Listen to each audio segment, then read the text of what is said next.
আসসালামু আলাইকুম। কেমন আছেন সবাই? আলহামদুলিল্লাহ আমরা ভালো আছি। বাইরে বৃষ্টি দেখে মন শুধু বিরিয়ানি খেতে চাচ্ছিল। তাই দেরি না করে ঝটপট বানিয়ে ফেললাম।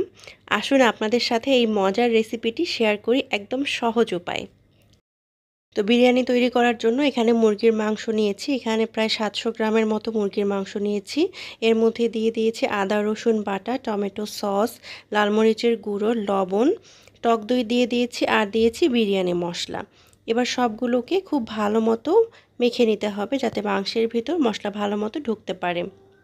খুব ভালো মতো মাখিয়ে নিতে হবে। তো মাখাতে মাখাতে আপনাদের সাথে একটা বিষয় শেয়ার করি, সেটা হচ্ছে যে আমার পেজ রোকসানাস শপিং মার্টে চলছে এখন অনেক ঈদ অফার, অনেক ডিসকাউন্ট চলছে।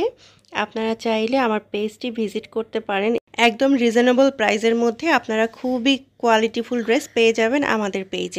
অবশ্যই পেজটি ভিজিট করবেন। তো চলুন এখন রান্নায় চলে যাই।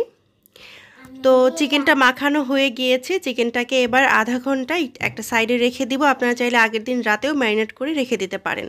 তো চিকেনটা ম্যারিনেট হতে হতে আমি এখানে কিছু আলু টুকরো করে নিয়েছি। এগুলোকে লবণ এবং সামান্য মরিচের গুঁড়ো দিয়ে এভাবে একটু ভেজে নিতে হবে।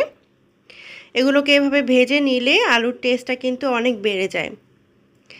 তো এবার আলুগুলোকে উঠিয়ে নিব। উঠিয়ে নেওয়া হয়ে গেলে একই তেলে আমি এখানে আধা কাপ পরিমাণ পেঁয়াজ কুচি দিয়ে দিয়েছি। এখানে কিন্তু আধা কাপ পরিমাণ তেল আমি ব্যবহার করেছি।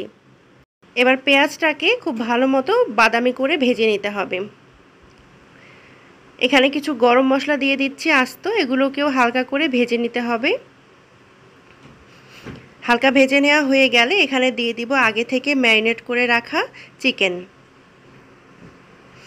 চিকেনটাকে এবার খুব ভালো মতো মশলার সাথে ভালো মতো কষিয়ে নিতে হবে। কিছুক্ষণ ভেজে নিয়ে আমি ঢাকনাটা লাগিয়ে এটাকে আরও 5 মিনিট মিডিয়াম লো আঁচে একটু কষিয়ে নেব। চিকেনটা যত ভালো মতো কষানো হবে ততই কিন্তু টেস্টটা অনেক বেড়ে যাবে। তো চিকেনটা কষানো হয়ে যাওয়ার পর আমি এখানে আলুটা দিয়ে দিয়েছিলাম। এখানে কিছু কাঁচামরিচ পেঁয়াজ বেরেস্তা অ্যাড করে দিয়েছি আর দিয়ে দিয়েছি পরিমাণ মতো পানি। যতটুকু পানি মাংস এবং আলু সেদ্ধ হতে লাগে ততটুকুই দিয়ে দিয়েছি। এবার এটাকে খুব ভালো মতো সেদ্ধ করে নিতে হবে। এদিকে বিরিয়ানিটা তৈরি করার জন্য বাসমতি চালটা আমি রেডি করে নিব। এখানে 3 কাপ বাসমতি চাল আমি পানিতে 1 ঘন্টা ভিজিয়ে রেখেছিলাম। তারপর এটাকে আমি পরিমাণ মতো পানিতে লবণ এবং কিছু মশলা দিয়ে এটাকে সেদ্ধ করে নিতে হবে 80%-এর মতো।